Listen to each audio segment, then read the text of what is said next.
Aum Sairam. Hara Hara Shankara, Jaya Jaya Shankara. Episode 51.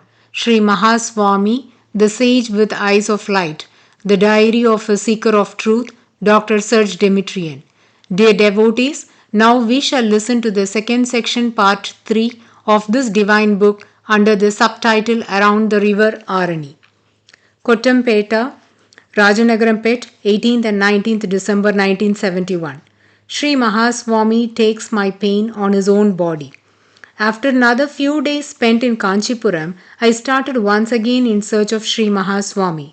Travel was difficult, headache, giddiness, stomach pains. I was on the point of asking the bus to stop and get down in the open countryside, so much I suffered. At a certain moment, the thought of Swamiji lightly touched me, curiously without even having called on him. Without any apparent reason and instantaneously, the indisposition diminished, and in a few minutes I was completely all right. I could also withstand setbacks and complicated bus changes. I reached late in the day the village and the house which accommodated Sri Mahaswami. I had recognized it thanks to the red box of the rickshaw. In the darkness, I almost collapsed and lay down on the bare earth under a makeshift shelter, so tired was I. Hunger had compelled me to swallow a serving of boiled, very spicy semolina, which was offered, extremely rare kindness, by one of the assistants. The next morning, I came to know that exactly at the moment when I felt so bad in the bus, Sri Mahaswami had severe stomach pains. Moreover, that he was restored to health by a dressing of ghee and powdered sugar applied on the abdomen. I found him by 2 p.m. on the veranda of the local pilgrim's house. He took me in charge as soon as he saw me, but after 45 minutes I had to leave. I came back to the same chowltry by 4 p.m. as if drawn by someone. I moved to a place so I could witness at close quarters Swamiji's partial bath after his visit to the toilet. He washed his hands 40 times with finely powdered earth. Then he washed his mouth 12 times and 6 times more longer this time. He rubbed with meticulous care the feet and the toes and finished with a rinse in a clean place, as he knew that I would come and touch that place. When he returned to the veranda, he pressed with both hands a banana bunch and ordered that they should be distributed among the visitors. Everyone had one except me. Sri Mahaswami chose another fruit, kept it a long time in his hand, and placed it on the earth towards me. A not very attentive assistant took it and gave it to a child. Swamiji directed on him an annoyed look. Then he climbed on the veranda and threw onto the earth a large quantity of sugar candy. I understood that it was also for me, and I took a little piece. Sri Mahaswami followed my movements and then, without any apparent reason, started rubbing his hands on the jamb of the entry door. He surely knew that I would touch that place, which I did as soon as conditions allowed me to do so. He retired then for the evening ablution, which I witnessed from a neighboring veranda. Although I was in his presence, I was crossing a bad stretch with headaches and giddiness. It was impossible to stay, it was impossible to leave. There was a moment of panic. I felt somewhat better after having despairingly offered myself to Swamiji's feet. Finally, the difficult interval came to an end. I passed the night on the nearby veranda on a rope bed, a luxury. However, it was not very comfortable as the wind blew from every side. In the morning at 4:30 a.m., I saw Sri Mahaswami after I had woken up. My health was slightly better. I even visited the village while he took his morning bath inside the pilgrim's house. He came out, as he very frequently did, at exactly the instant when I came back and sat down in such a way so as I could see him easily. Soon afterwards, Sri Mahaswami retired to a cowshed where I could see him through the open door. In a very calm mood, he was dictating a letter. Then an assistant started to read from the Bhagavad Gita. I sat down intending to listen. Almost immediately, another assistant, most probably at the instruction of Sri Mahaswami, came and invited me to listen to the English news on the radio. The event was important. It might be that my nervous system was unable to bear more of the presence of Sri Mahaswami. In fact, I felt the ominous signs of another crisis of headaches and a feeling of dullness. I did not oppose the suggestion and left. What a difference compared with the preceding encounter, only 10 days ago in the nearby village. Who can understand the ways of the divine? Kottapetta, Rajanagaram Pet, Orur Pet, 22nd to 25th December 1971. When I returned from Madras, where I had spent a few days, to the river Arani area from where I had left a few days ago, I was told by the inhabitants of the village that Sri Mahaswami would stay concomitantly at Ramagiri, Kottapetta, Rajanagaram and even at Govardhanagiri on the other side of the river. This was the type of information I had often to cope with upon my return from a leave of absence. One had to bring into play either the inspiration or just plain search for Sri Mahaswami right across the aforementioned villages so as to find him in yet another place, as in this case Orurpet, on the right bank of the river Arani. After a short stay, just before the departure, which was fixed for midday on Christmas Day, I went to take leave of him. I could hear him talking in the house he had chosen for his stay, and I meditated 1 hour, pressed on the exterior wall, this to the astonishment of the onlookers. I had just finished when Sri Mahaswami, who surely had supervised me in thought, came out of the house to perform the midday prayer to the sun. The sky was cloud covered, but he found a ray of sunshine that was sneaking between the roof of the veranda and a neighboring building. Every time I observed him praying, I had the feeling that I never had seen him so engaged, concentrated, devoted. He is prayer personified. He had slightly tilted his head towards the right to see the sun. A stray ray of light was playing on his face as he raised and lowered his half-closed eyes, the forehead on the danda, which he leaned forward to salute the grand star of the day. Madras, Tiruvalankadu, Kanchipuram, Thursday, 30th December 1971 up to Sunday, 2nd January 1972. Sri Nataraja in Urdhva Tandava. On Thursday morning, Guruvara, the day of the Guru, I travelled in comfort from Madras up to Tiruvalankadu, a poor village with no place to host a pilgrim such as myself. However, the temple, oh surprise, seemed immense for that place. It was almost 1/3 the size of the main Shiva temple in Kanchipuram and very well taken care of. The Shivalinga inside the temple is extremely powerful, while the Utsava Murti, the mobile festive image by which Shiva comes out of the temple and let himself be seen, is a superb Nataraja of human size cast in Panchaloha, the 5 metals. The position is in Urdhva Tandava.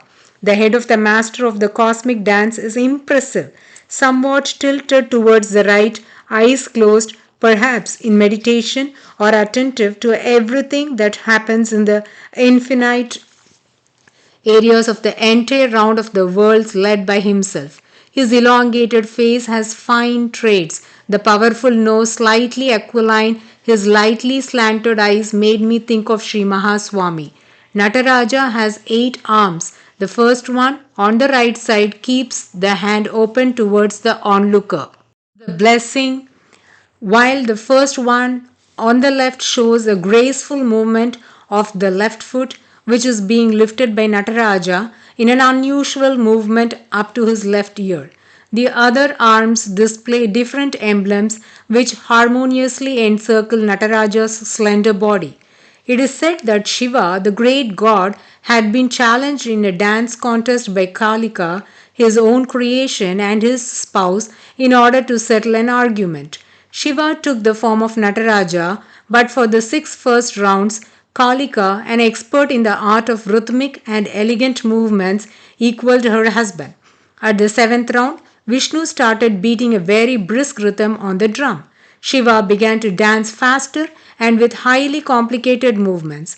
Kalika, fearing that she would be the loser, caused Shiva's left earring to unlock and fall on the ground. As per the accepted rules, Shiva had to pick up his earring and fix it back without interrupting his dance and without being seen. What he accomplished happened in an extremely challenging position. After these preliminary informations, I was tempted to remain here a few days more, although I did not yet had any regular darshan of Sri Mahaswami. However, where could I stay? Worried enough, I did 2 pradakshinas round the temple and immediately regained my mental peace.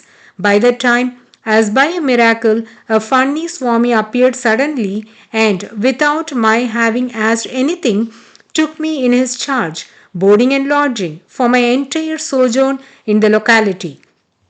He was around 60 years old, wore an ochre robe, and had a long black beard that had not been cut since a young age. This resulted in a sort of large blanket which fell down to his calves, that is, some 1 meter and 20 centimeters in length. The hair was so tangled that it could have formed a mattress. I do not know how he washed and protected it against insects, as he was, it seemed to me, at odds with water. I could avoid accompanying him to his nearby ashram, but I had to be present at the celebrations he organized once a year in Thiruvallankadu. We passed the night in the empty classroom of a school. The man is spiritually not dangerous. Otherwise, Sri Mahaswami would have stopped me meeting him and accepting his hospitality. On Friday, I took a bath in the reservoir of the temple. It is an immense lake with only a few stairs. Nearby is the temple of the goddess Kalika, which is well maintained, the walls covered with bas reliefs. Towards 8:30 a.m., I was told that Sri Mahaswami would approach. I hurried to see him. From afar, I could observe that he walked in such a way that the rickshaw should not screen him, so I could see him properly. He stopped to receive my prostration and didn't move on for a good minute. That is, up to the moment when I became well established in the heart. Only then he smiled and encouraged me by that gracious movement of the head so characteristic, a sign that by itself could make me jump into the fire for him. I followed him for 200 meters until the corner of the high wall of the temple. He entered an enclosure curtained off by old jute bags. At that moment, I realized that it was the day for Vapana, the ritual shaving which is repeated every 2 months. As soon as he came out, he sat in the sun on the bare earth. His face was that of a young adult without any wrinkles around the mouth. Soon he drove everybody away. It was almost amusing to see how, in a few minutes, the some 50 obstinate people who thronged around him vanished into thin air, without himself showing the smallest visible sign. I was the only one who stayed there alone before him. It might have made me feel full of my own importance if I had not been convinced of the import of his most minute gestures. He laid on his right side on a slightly grassy area, his left hand on the ground and his feet towards me. I was standing, but after a few minutes I had to sit on the ground as well and touch the earth with my open hand. I sat so, meditating in my heart as intensely as possible. Suddenly, with a start, Swamiji sat up. Really, he often forgets his so-called age and does a few brisk gestures that suit his youthful-looking body. Then he called his assistants and inquired in detail about the distance to Kanchipuram by different routes. Afterwards, Sri Mahaswami sat thoughtfully for a long time on this earth that he had so kindly blessed and which we are not ashamed to touch with our feet. Then he nimbly headed to the water. I, on my part, sat down on the parapet of the reservoir in a most favorable position and, after sprinkling myself with some of the water touched by him, I meditated. His Vapana bath was very laborious. Instead of soap, he used mud from the Ganges dried and powdered. Then in turn came the after-bath purification followed by the puja of the day. The large movements that preceded this ritual were fewer. Sri Mahaswami performed them in my direction. I was greatly in need of this as it was not one of my best days. Sri Mahaswami started the offerings of flowers, herbs, and rice into the waters, and I felt a wave of power extending beyond his fingers with each of his movements. The service lasted quite a long time. It was a difficult moment to be there, in the open, in the heat, thirsty, hungry, and tired. In addition, I had to combat different mental temptations, resting in the shade on an easy chair with a jug of cool fruit juice nearby and the nose ticked by the smell of an appetizing lunch. As if to make my position more complicated, there were different individuals who wanted to talk to me, some of whom invited me to eat in their houses, and think that the temptations of Saint Anthony in the desert are considered an imagination. Finally, I vanquished every distraction. Actually, it was Sri Mahaswami who, through me, knocked down these enemies. After the service, he came up from the riverside and bestowed a long blessing upon the Canadian ambassador in New Delhi, who came as a devotee accompanied by two women. Saturday, 1st of January, I was able to wake up early and had the darshan of Sri Mahaswami by 4 a.m., then a second time by 6 a.m. before his room. I saw him once again by 7 a.m. when he was about to start out for the procession of Sri Nataraja. In order to reach the street, he had to cross a vast hall packed with a noisy and agitated crowd of about 300 people, mostly men. Everybody wanted to see him first and for a longer time than anyone else. I stood near the exit door of this space towards the street and was curious to see how he would manage the situation. From the beginning, he rejected the forced solution proposed by one of the more easily annoyed of his assistants, who, straining his already protruding eyes, shouted and tried to cut a passage through. I observed Sri Mahaswami's own strategy. He simply appeared, almost by surprise, in the frame of the entry door in the hall. He looked once over the mass, and the mass of hot heads calmed down as if by a miracle. Everybody kept quiet. Then, before the crowd could understand and react, he quickly passed along an alley that opened up by itself in an instant. The slightest hesitation could have stopped him in a dangerous position, as the excited people would press in on him and hinder his movements. He was in a highly concentrated state. The wrinkle of extreme determination that marks his chin on certain occasions had pulled down the two corners of his tight mouth. He had so tamed the crowd that he passed unobstructed between the two human walls, which by now had calmed down more and made possible his exit by the street door. Devotees, we shall continue to listen to Around the River Arani in the coming episode, bowing at the holy feet of the Gurus. Aum Sairam. Hara Hara Shankara, Jaya Jaya Shankara.